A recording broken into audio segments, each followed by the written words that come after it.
सुप्रभात बच्चों।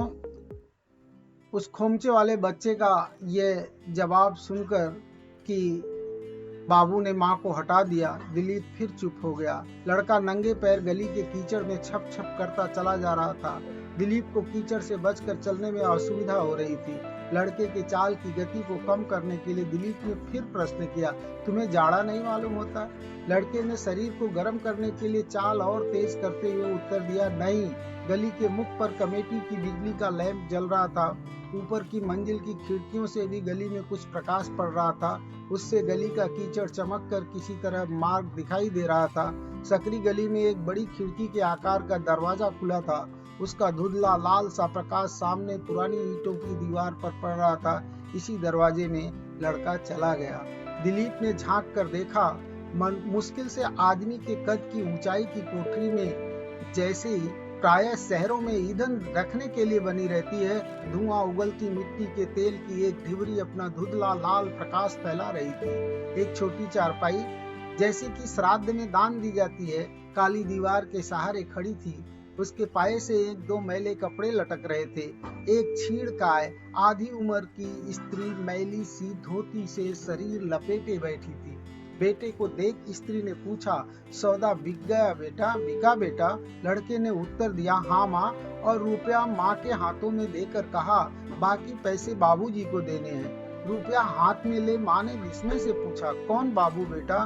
बच्चे ने उत्साह से कहा, साइकिल वाले बाबू ने सब सौदा ले लिया है, उनके पास छुट्टे पैसे नहीं थे, बाबू गली में खड़े हैं। घबराकर माँ बोली, रुपए के पैसे कहाँ से मिलेंगे बेटा? सिर के कपड़े को संभाल दिलीप को सुनाने के अभिप्राय से माँ ने कहा, बेटा रुपया बाबूजी को लौटाकर घर का पता पूछ ले, पैसे कल ले आना। लड़का रुपया ले दिलीप को लौटाने आया। दिलीप ने ऊंचे स्वर से, ताकि माँ सुन ले, कहा, रहने दो, कोई परवाह नहीं, फिर आ जाएगा। सिर के कपड़े को आगे खींच स्त्री ने कहा, नहीं जी, आप रुपया लेते जाइए, बच्चा पैसे कल ले जाएगा। दिलीप ने शर्माते हुए कहा, रहने दीजिए, यह पैसे मेरी तरफ से बच्चे को मिठाई खाने के लिए रहने दीजिए। स्त्री नहीं करती रह गई। दिलीप अंधेरे में पीछे सरक गया। स्त्री के मुरझाए कुमलाए पीले चेहरे पर कृतज्ञता और प्रसन्नता की झलक छा गई। रुपया अपनी धोती की खूंट में बांध एक ईंट पर रखे पीतल के लोटे से पानी ले उसने हाथ धो लिए और एक मैले अंगोछे से लिपटी रोटी निकाल बेटे के हाथ धुला उसे खाने को दी। बेटा तुरंत की कमाई से पुलकित हो रहा था।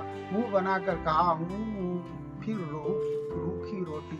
माँ ने चुप पुचकार कर कहा, नमक डाला हुआ है बेटा। बच्चे ने रोटी जमीन पर डाल दी और बैठ गया। सुबह भी रूखी रोटी, रोज रूखी। हाथ आंखों पर रख बच्चा मुंह फैलाकर रोना ही चाहता था कि माँ ने उसे गोद में खींच लिया और कहा, मेरा राजा बेटा, सुबह जरूर दाल खिलाऊंगी। देख बाबू तेरे लिए रुपए दे गए हैं, शाबाश। सुबह मैं तुझे खूब सौदा बना दूंगी, फिर तू रोज दाल खाना। बेटा रीझ गया। उसने पूछा, माँ तूने रोटी खा ली? खाली अंगोछे को तहाते हुए माँ ने उत्तर दिया, हाँ बेटा, अब मुझे भूख नहीं है, तू खा ले। आइए इसके थोड़े कठिन शब्दों पर हम ध्यान देते हैं। बच्चे के चेहरे पर छाया हुआ जो भाव था, कातरता का भाव अर्थात करुण भाव, और कह सकते हैं आर्त सी व्याकुलता, और प्रफुल्लता अर्थात प्रसन्नता। बच्चे के चेहरे पर सौदा बिक जाने को लेकर जो प्रफुल्लता छाई हुई थी, पल भर में वो नष्ट हो गई। द्रवित अर्थात करुणार्थ। मनुष्य में कितना भेद होता है, पर मनुष्यत्व भेद की सब दीवारों को लांघ जाता है। दिलीप भी दुखी है, और वह बच्चा जो अत्यंत गरीब और दरिद्रता में पला बढ़ा है, वो ठंड से भरी रात में ठिठुरता हुआ कुछ सौदे बेचने के लिए बैठा है, और उसे देख करके दिलीप के मन में करुणा का भाव जगता है। वह उसके दुख को अपने दुख के साथ तुलना करता है और पाता है कि वह सुखी है, अपने दुख को भूल जाता है और मनुष्यता के नाते वह उसके करीब जाता है और उसके प्रति सहानुभूति दिखलाता है। मनुष्य अपने जीवन में आए दुखों को सबसे बड़ा समझता है, लेकिन उससे अधिक दुखी जन समाज के लिए निरुपाय जीते रहते हैं और जब वह ऐसा देखता है तो वह अपना दुख भूल जाता है। सकरी गली में जो कि एकदम तंग हो, जो अधिक चौड़ी न हो, ऐसी गली से गुजरता हुआ दिलीप उसके घर की हालात को देखता है, परिस्थितियों को देखता है तो वह अचंभित सा रह जाता है। ऐसे हाल में ये लोग कैसे जीवन जीते होंगे।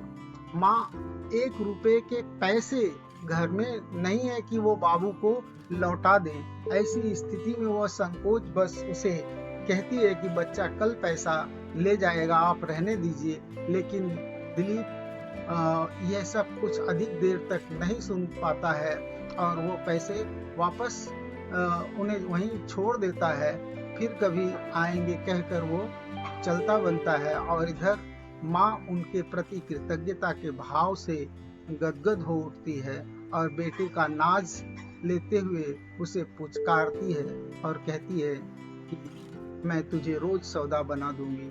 माँ के लाड और प्यार पाकर के जब माँ उसे पुचकारती है तो जल्दी ही बच्चा रीझ जाता है और उसने अपनी माँ से पूछा, तूने रोटी खा ली?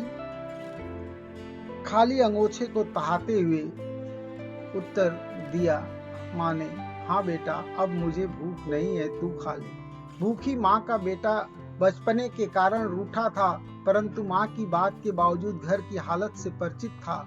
उसने अनिच्छा से, अरुचि से, न चाहते हुए भी 1 रोटी माँ की ओर बढ़ाकर कहा, 1 रोटी तू खा ले। माँ ने स्नेह से पुचकार कर कहा, बेटा, मैंने सुबह देर से खाई थी, मुझे अभी भूख नहीं है, तू खा। दिलीप के लिए और देख सकना संभव न था। दांतों से ओठ दबा वह पीछे हट गया। मकान पर आकर वह बैठा ही था कि नौकर ने 2 भद्र पुरुषों के नाम बताकर कहा, आए थे, चले गए। खाना तैयार होने की सूचना दी।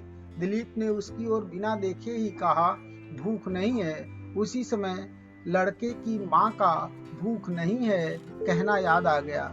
नौकर ने विनीत स्वर में पूछा, थोड़ा दूध ले आऊं? दिलीप को गुस्सा आ गया। उसने गुस्से से कहा, क्यों, भूख न हो तो दूध पिया जाता है? दूध ऐसी फालतू चीज है? नौकर कुछ न समझ विस्मित खड़ा रहा। दिलीप ने खींच कर कहा, जाओ। मिट्टी के तेल की डिबरी के प्रकाश में देखा, वह दृश्य उसकी आंखों के सामने से हटना नहीं चाहता था। छोटे भाई ने आकर कहा, भाभी ने पत्र भेजा है, और लिफाफा दिलीप की ओर बढ़ा दिया। दिलीप ने पत्र खोला। पत्र की पहली लाइन में लिखा था, मैं इस जीवन में दुख ही देखने के लिए पैदा हुई हूँ। दिलीप ने आगे न पढ़ पत्र फाड़ कर फेंक दिया।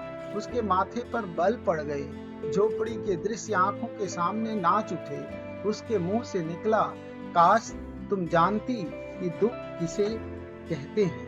बच्चों देखिए, बड़ा ही सहज मुहावरे का जो प्रयोग किया गया है, दांतों से ओठ दबाना मुहावरे के रूप में प्रयुक्त है।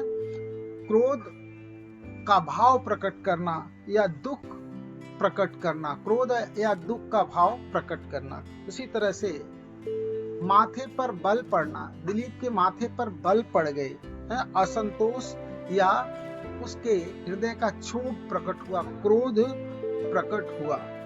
बच्चों, प्रस्तुत कहानी में हम देखते हैं कि लेखक ने दूसरों के प्रति संवेदना व्यक्त करते हुए हमदर्दी दिखाई है। आपका मानना है कि दूसरों के सुख में सुखी होना और उनके दुख में दुखी होना ये मानव धर्म है। छोटी बात को समस्या मानकर रोते रहना ये उचित नहीं है। दिलीप जब उस बच्चे को दुख को देखता है, उसके घर जाकर उसकी माँ की वह दीन दशा देखता है, तो उनके दुख के प्रति उसके मन में सहानुभूति का जो भाव पैदा होता है, उसके सामने उसका दुख कहीं ठहरता नहीं है। अब वह तुलना करता है, एक तरफ उसकी पत्नी हेमा या उसका अपना निजी दुख है।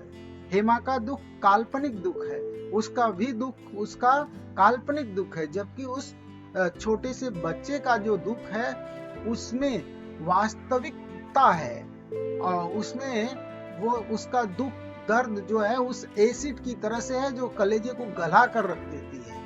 ऐसी स्थिति में लोग क्यों दुखी होते हैं छोटी छोटी बातों को लेकर के।